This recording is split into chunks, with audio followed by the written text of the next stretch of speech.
Hi hello guys, நான் உங்கள் anime story Tamil பேசுகிறேன். ஸோ இன்றைக்கி வந்து பார்த்திங்கன்னா நம்ம ப்ளூ பாக்ஸ் அனிமேவோட சீசன் 1 எபிசோட் 6 தான் பார்க்க போகிறோம். போன எபிசோடு வந்துட்டு ரொம்ப இன்ட்ரெஸ்டிங்காகவே முடிச்சிருப்பாங்க. ஏன்னா ஹீனா வந்துட்டு கண்டுபிடிக்க மாட்டா, ஜஸ்ட்டு ஃபோனை கொடுக்க போயிருப்பா. அப்போ வந்து பார்த்தா நம்ம டாக்கி வச்சு சென்பாய் இருக்கிற மாதிரி காமிச்சிருப்பாங்க. இப்போ வந்து பார்த்தா அப்படியே நம்மளோட டாக்கியோட வீட்டை காட்டுறாங்க. ஸோ இவங்க ரெண்டு பேரும் இருக்கிறத வந்துட்டு நம்ம ஹீனா பார்த்துட்றா. ஹீனா, நீ என்ன இங்கே பண்ணிக்கிட்டு இருக்க அப்படின்னு சொல்லிட்டு நம்ம டாக்கி கேட்குறான். நான் வந்துட்டு சின்னச்சு சென்பாயோட ஃபோனை கொடுக்க வந்தேன். ஓகே ரைட்டு, இப்போ வந்துட்டு நம்ம எல்லாம் சொல்லி தான் ஆகணும் அப்படின்னு சொல்லிட்டு நம்ம டாக்கி மனசுக்குள்ள நினச்சிக்கிறான். அப்போது இந்த மாதிரி தான் நடந்துச்சு. ஸோ அதனால் சின்னச்சு சென்பாய் வந்துட்டு அவங்களோட பேஸ்கெட் பால் கெரியருக்காக இங்கே இருக்கிறாங்க. நீ ஒரு வாரத்தை கூட என்கிட்ட சொல்லலை, நீ என்னை நம்பலை அப்படின்னு சொல்லிட்டு நம்மளோட ஹீனா வந்துட்டு சொல்கிறா. அப்படியெல்லாம் ஒன்றும் இல்லை, உங்ககிட்ட சொன்னால் கொஞ்சம் இதாக இருக்க ஷையாக இருந்துச்சு, அதனால தான் வந்துட்டு என்னால் சொல்ல முடியல அப்படின்னு சொல்லிட்டு நம்மளோட டாக்கி வந்து நினச்சிக்கிறான். அவ்வளோதான், இவன் ரொம்ப மாறிட்டான் அப்படின்னு சொல்லிட்டு நம்மளோட ஹீனா வந்துட்டு மனசுக்குள்ளே நினச்சிக்கிறான். அதுக்கப்புறம் வந்துட்டு ஜிம்னாஸ்டிக் இதை காட்டுறாங்க. ஸோ இது வந்துட்டு சூப்பராக பெர்ஃபார்ம் பண்ணிட்டு இருக்கேன். இந்த வருஷம் நேஷனல்ஸ் உனக்கு தான், கண்டிப்பாக நீ தான் ஃபஸ்ட்டு இல்லைனா செகண்ட் வருவா அப்படின்னு சொல்லிட்டு பேசிக்கிட்டே இருக்காங்க. கண்டிப்பாக நீ நேஷனல் சாம்பியன்ஷிப் அடிப்ப, உன்னோட ரிதமிக்கு யாருமே ஈடுனே இல்லை அப்படின்னு சொல்லி எல்லாருமே சொல்லி பேசிக்கிட்டு இருக்காங்க. அப்படியே வந்து பார்த்தா இந்த சைடு வந்துட்டு கைக்குள்ள ஒரு இடத்த காட்டுறாங்க. ஸோ அவங்க வந்துட்டு ஹெட்ஃபோன் போட்டு நம்மளோட ஹீனா வந்துட்டு நின்றுக்கிட்டு இருக்கா. ஸோ உட்காந்துட்டு இருக்கா, அதுக்கப்புறம் நின்றுட்டுருக்கா. ஸோ நின்றுட்டு இருக்கும்போது வந்து பார்த்திங்கன்னா ஜஸ்ட் ரிமெம்பர் பண்ணி பார்க்குறேன், எனக்கு எவ்வளோ ரெஸ்பான்சிபிலிட்டிஸ் இருக்குது, நான் போய் இந்த விஷயத்தை போய் நினைக்கணுமா. ஏன்னா இவளுக்கு வந்துட்டு நம்மளோட டாக்கி மேலே ஒரு க்ரஷ், ஓகேங்களா. ஸோ அது வந்துட்டு இப்போலேருந்து ஸ்டார்ட் ஆகுது, அது ஸ்டார்டிங்லேருந்தே இருக்குது. பட் இப்போ தான் அதை வந்துட்டு மூவ் ஆன் ஆகி போய்கிட்டு இருக்கு. ஸோ அப்படியே வந்து பார்த்தா நம்மளோட டாக்கியும் ஹீனாவையும் காட்டுறாங்க. ஸோ ரெண்டு பேரும் வந்துட்டு பேசிக்கிட்டு இருக்காங்க. சரி ஓகே ரைட்டு, நீ ஒன்றும் தப்பாக எடுத்துக்காத சரியா ஹீனா அப்படின்னு சொல்லிட்டு நம்ம டாக்கி வந்துட்டு சொல்கிறான்.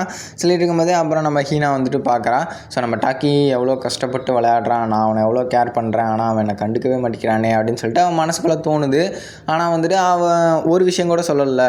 ஏன்னா நம்ம ஹீனா வந்துட்டு எவ்வளோ ஃப்ரெண்ட்லியாக இருந்தாலுமே அவன் வந்துட்டு சின்ன சென்பாய் கூட இருக்கேன் அப்படின்னு சொல்லிட்டு அவன் சொல்லவே இல்லை. இவன் வந்துட்டு ரொம்ப வருத்தத்தோடு தான் போய்கிட்டு இருக்கான். அன்றைக்குமே நைட்டு வந்துட்டு பார்த்திங்கன்னா அவள் ரொம்ப வருத்தத்தோடு தான் இருக்கா. ஏன்னா டாக்கி வந்துட்டு ஒரு விஷயம் கூட சொல்லலை. ஸோ இவளுக்கு வந்துட்டு ரொம்ப மனசு வந்துட்டு கஷ்டமாக இருக்குன்ட்டு இது பண்ணிகிட்ருக்கா. நெக்ஸ்ட்டு அப்படியே வந்துட்டு இந்த சைடு பார்த்தா என்னாச்சு இன்றைக்கி உனக்கு என்னாச்சு அப்படின்னு சொல்லிட்டு எல்லாம் கேட்குறாங்க. இல்லை ஒன்றும் இல்லை, நான் நல்லா தான் இருக்கேன், நான் கொஞ்சம் சோர்வாக இருக்கேன் அப்படின்னு சொல்லிட்டு நம்ம ஹீனா வந்துட்டு சொல்கிறான். ஹாய் அப்படின்னு சொல்லிட்டு நம்ம டாக்கி சொல்கிறா. ஏன்டா எப்பயுமே அவன் வந்துட்டு ஏதாவது சொல்லுவா, இப்போ ஒன்றுமே சொல்ல மாட்டேங்கிறா, தெரியலையே அப்படின்னு சொல்லிட்டு நம்ம கோயை வந்துட்டு சொல்லிட்டு போகிறான். அதுக்கப்புறம் வந்து பார்த்திங்கன்னா நம்ம ஹீனாவோட ஃப்ரெண்ட்ஸ் இருப்பாங்கல்ல, ஸோ அவங்க வந்துட்டு கூப்பிட்றாங்க. என்னடா ஆச்சு கோயோ அப்படின்னு சொல்லிட்டு கேட்டுட்ருக்கா. என்னாச்சு ஹீனா உனக்கு? இல்லை நான் ஒன்றும் இல்லை, நான் நல்லா தான் இருக்கேன். இல்லையே நீ முன்ன மாதிரி ஒன்றும் இல்லை, கூடிய சீக்கிரம் நேஷ்னல்ஸ் வேறு வரப்போகுது, ஸோ அதனால் நார்மலாக இரு அப்படின்னு சொல்லிட்டு அவங்க ஃப்ரெண்ட்ஸ்லாம் சொல்கிறாங்க. ஹீனாவும் யோசிச்சுக்கிட்டே இருக்கா. ஏன்னு வந்து பார்த்தீங்கன்னா அவகிட்ட நிறைய ரெஸ்பான்சிபிலிட்டிஸ் கொடுத்துட்டாங்க. அது என்னன்னு பார்த்தீங்கன்னா அவள் வந்துட்டு கண்டிப்பாக இந்த வருஷம் நேஷனல் ஜெயிப்பான்ட்டு எல்லாத்துக்குமே ஒரு நம்பிக்கை இருக்குது. ஏன்னா ஹீனா வந்துட்டு கண்டிப்பாக ஜெயிப்பா அப்படின்னு சொல்லிட்டு எல்லாருமே நம்புறாங்க. இப்போ கூட ஒருத்தர் வந்துட்டு உங்கள் அப்பாவை நான் சந்திக்கிறேன்னு சொல்லு, ஸோ உங்கள் அப்பா வர சொல்லு அப்படின்னு சொல்லிட்டு சொல்கிறாங்க. அப்புறம் இவன் வந்துட்டு இவன் மனசுலேயே டாக்கியை நினச்சி பார்க்குறா. ஸோ நம்ம வந்துட்டு ஃபோக்கஸ்டாக இருக்கணும் அப்படின்னு சொல்லிட்டு நம்மளோட ஹீனா வந்துட்டு நினச்சிக்கிறா. என்னதான் இருந்தாலும் அந்த க்ரஷ் அந்த ஒரு மூமெண்ட்டில் வந்துட்டு எதுவுமே சொல்லாமல் போகிறது ரொம்ப கஷ்டம்தான். ஏன்னா ஹீனாக்கு வந்துட்டு ரொம்ப கஷ்டமாகவே இருக்குது. நம்ம டாக்கி வந்துட்டு சரியாக எதுவுமே சொல்ல மாட்டேங்கிறான், பேச மாட்டேங்கிறான் அப்படின்னு சொல்லிட்டு. அப்படியே வந்து பார்த்தா இந்த சைடு இவன் வந்துட்டு ஜிம்னாஸ்டிக் பண்ணுறத வந்துட்டு ஷோ பண்ணுறாங்க. ஸோ ஆக்சுவலாக இதுக்கப்புறம் வந்து பார்த்திங்கன்னா ஹீனா, டாக்கி, சின்னாச்சு சென்பாய் இவங்க 3 பேத்துக்குள்ளே இன்னும் நிறைய விஷயம் நடக்குது. அது மட்டும் இல்லாமல் லவ் வந்துட்டு எப்படி போகுது அப்படின்னு சொல்லிட்டு தான் காட்டிகிட்டு போவாங்க, ஓகேங்களா. அதுக்கப்புறம் நேஷனல்ஸ் வந்துட்டு இன்னும் ரொம்ப இன்ட்ரெஸ்டிங்காக இருக்கும் அடுத்தடுத்த எபிசோட்ஸில். அப்படியே வந்து பார்த்திங்கன்னா ஸ்டார்டிங் நம்மளோட ஹீனாவை தான் காட்டுறாங்க.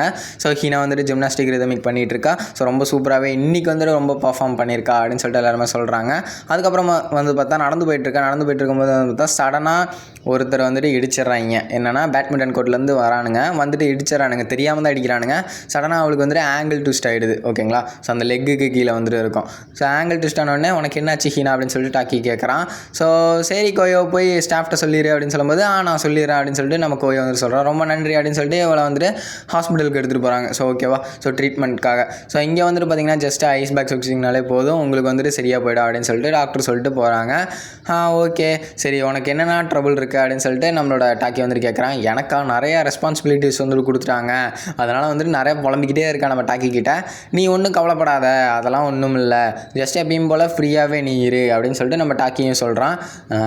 அப்படியா, இல்லையே நீலாம் இப்படி பேச மாட்டியே அப்படின்னு சொல்லிட்டு நம்மளோட டாக்கி வந்து சொல்லிட்டு இருக்கும்போது, அதெல்லாம் ஒன்றும் இல்லை, எப்பயும் போல் தான், நம்ம ஃப்ரெண்ட்ஸ் தானே, ஸோ அதனால் நீ எப்பயும் போல் ஃப்ரீயாகவே இரு அப்படின்னு சொல்லும்போது நம்மளோட ஹீனாக்கு வந்துட்டு கொஞ்சம் இதாகுது. ஏன்னா அவள் கோவப்பட்டு அந்த ஐஸ் பாக்ஸ் எடுத்து மூஞ்சிலே வச்சிட்றான். ஆனால் ரொம்ப நன்றி டாக்கி, நீ வந்துட்டு என்னை சேவ் பண்ணதுக்கு அப்படின்னு சொல்லிட்டு நம்ம ஹீனாவும் சொல்லிவிட்டு அப்படியே வந்துட்டு இந்த சைடு ரிதமிக் இதை வந்துட்டு காட்டுறாங்க. ஸோ இன்றைக்கி வந்துட்டு ரொம்ப சூப்பராகவே பர்ஃபார்ம் பண்ணியிருக்க அப்படின்னு சொல்லிட்டு எல்லாருமே சொல்லிட்டு இருக்கும்போது, சரி ஓகே 2000 yen கொடு அப்படின்னு சொல்லிட்டு சொல்கிறான் நம்மளோட ஹீனா. இவளுக்கு இன்னும் இந்த விளையாட்டத்தை நான் போகல, இப்போ தாண்டா இவன் நார்மலாக இருக்கா அப்படின்னு நம்மளோட டாக்கி சொல்கிறான். ஸோ டாக்கி சொல்லிட்டு இருக்கும்போது அப்படியே கோயம் ஆமாண்டா அப்படின்னு சொல்லிட்டு இங்கே பார்த்தா சின்ன சீசன் போய் டாக்கியும் காட்டுறாங்க. ஸோ என்னாச்சு, ஏதாவது பெரிய பிரச்சனையா அப்படின்னு சொல்லிட்டு இருக்கும்போது, ஒன்றும் இல்லை, அதெல்லாம் ஒன்றும் இல்லை அப்படின்னு சொல்லிட்டு நம்ம சின்ன சீசன் போய் சொல்கிறாங்க. ஸோ சொல்லிட்டே பார்த்தா இந்த எபிசோடை வந்துட்டு அப்படியே முடிக்கிறாங்க. ஆக்சுவலாக இதுக்கப்புறம் வந்து பார்த்திங்கன்னா இந்த லவ் வந்துட்டு எப்படி போகுது, ஸோ ஸ்மூத்தாக போதா, ரொம்ப ஹார்டாக போதா, அதுக்கப்புறம் வந்து பார்த்திங்கன்னா இன்டர்நேஷ்னல் அந்த நேஷ்னல்ஸ் வந்துட்டு எப்படி மூவ் ஆன் ஆகுது அப்படின்னு சொல்லிட்டு தான் ஃபஸ்ட்டு சீசன் ஃபுல்லாகவே மூவ் ஆன் ஆகிட்டு இருக்கும். ரொம்ப இன்ட்ரெஸ்ட்டாக இருக்கும். மறக்காமல் நம்ம சேனலை சப்ஸ்கிரைப் பண்ணி வச்சுட்டு பெல் ஐக்கான் ஆலில் போட்டு பாருங்கள். ஸோ அடுத்து என்ன அனிமே வந்துட்டு எக்ஸ்பிளைன் பண்ணி போகலான்னு மறக்காமல் கமெண்ட் பாக்ஸில் கமெண்ட் பண்ணிட்டு போங்க. இதை முடிச்சுட்டு நம்ம அந்த அனிமேக்கு போகலாம். ஆல்ரைட், அடுத்த ஒரு சூப்பரான எபிசோடில் சந்திப்போம். Bye guys.